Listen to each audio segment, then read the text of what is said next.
Good morning guys and welcome back to the PhD vlog. So today is the 2nd of June, which means 29 days, Marcel popping up in the background, 29 days to go until I submit my thesis, which is pretty exciting. Yeah, today I'm working from home in the morning because I've got a busy afternoon. I'm going out to Battersea Arts Centre to see This Is How We Die, which is a one-man show, and I think it looks like it will be a bit of a kind of post-traumatic-esque thing, which is obviously relevant to my interests, although it's not a post-traumatic Greek tragedy as far as I know, so it's not specifically for my thesis.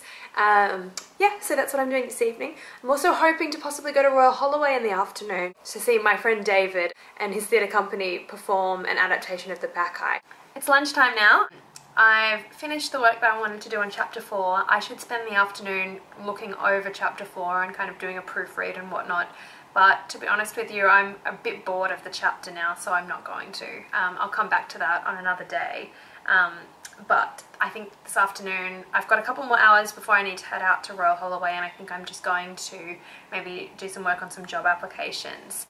Okay, so I'm at Royal Holloway now, ready to see David's play, his adaptation of The Bacchae, which is part of the Royal Holloway Play Festival, which is a festival of arts and culture, and I thought I would show you beautiful Royal Holloway. Unfortunately there's a fence up. You can see through the fence. It's a really beautiful building. I know at Sydney University they often keep the grasses reserved for graduation, so maybe that's why we can't go onto the grass. I'm here with another UCL PhD student, Oliver, who works with Gesina. And yeah, we're off to see David now. One play done. David's show's developed really well. Really interesting to see another kind of work in progress showing. Now at Egham train station, catching the train to Clapham Junction so I can go to Battersea Arts Centre.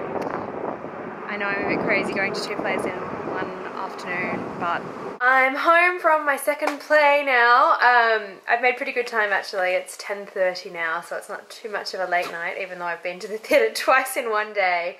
Feeling a bit self-conscious about vlogging 29 days before submitting my thesis and seeing 2 plays in one day, but my thesis is about theatre. The 2 plays that I saw were kind of a real combination of exactly what my thesis is about. So the first one was a adaptation of a Greek tragedy, and the second one was very much a piece of post-traumatic theatre.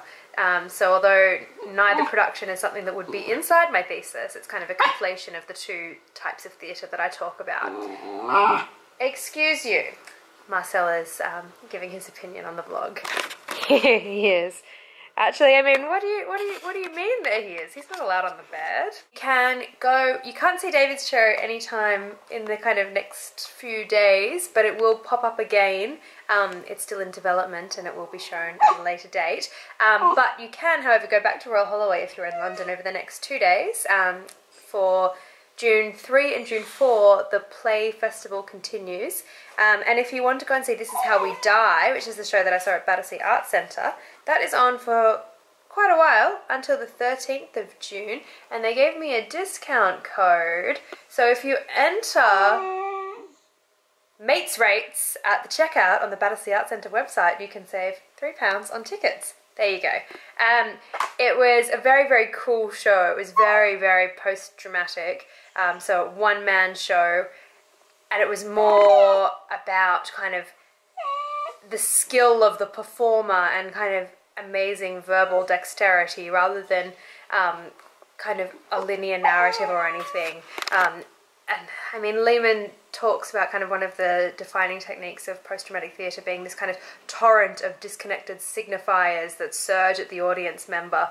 And this, I mean, it's exactly what this show was. I mean, at first, the guy, Chris Bailey, his name is, the actor, was speaking so fast, it was just utterly incomprehensible. It was just kind of, you had to sit back and just let it all wash over you. And slowly, narrative kind of started coming out, but it was kind of David Lynch surrealist-esque narrative where it's like everything is an illusion, and this kind of bits of story that came up were very much like that.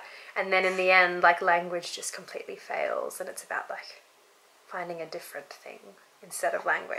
Even though I did finish at 3 today, I did finish what I set out to do in terms of thesis editing. So I finished working on my second case study of chapter 4, and that means that chapter's now finished for the kind of tinkering that I'm doing, so just one more chapter to go for this round of editing. Tomorrow I'm heading to Oxford to consult some archives, just to fill in the blanks with a couple of things that I haven't looked at for my thesis, so I will look forward to bringing you to Oxford with me. Thanks for joining me for another day, and see you tomorrow. Bye!